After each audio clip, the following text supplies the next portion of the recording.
Ribuan barang bukti hasil kejahatan dari berbagai jenis ini disita petugas yang telah memiliki kekuatan hukum tetap Rabu siang. Dimusnahkan Kejaksaan Negeri Lamongan. Ribuan barang bukti yang dimusnahkan antara lain uang palsu sebanyak 74.150.000. Selain uang palsu, Kejaksaan juga memusnahkan 32.000 lebih butir narkoba jenis Karnopen, puluhan handphone berbagai merek, 49 gram sabu-sabu serta ganja sebanyak 12 gram dari 75 kasus. Ahmad Patoni, Kepala Kejaksaan Negeri Lamongan mengatakan seluruh barang bukti hasil kejahatan yang dimusnahkan merupakan kasus sejak awal tahun 2015 yang diputus pengadilan dan memiliki kekuatan hukum tetap yang sesuai dengan pasal 270 KUHP.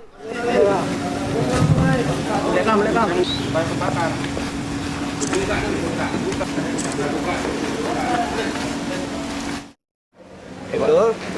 Nah, maksud kami istilahnya segera memusnahkan barang bukti ini, istilahnya untuk menjaga keamanan barang bukti ini, jangan sampai ada yang menyalahgunakan untuk mengamankan barang bukti ini. Karena memang putusan pengadilan dalam amarnya barang bukti ini supaya dimusnahkan sehingga tidak dapat digunakan lagi.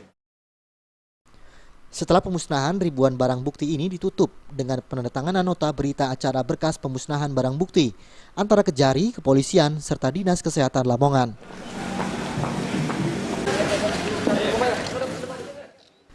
Dari Lamongan, Jawa Timur, Muhammad Basowir melaporkan.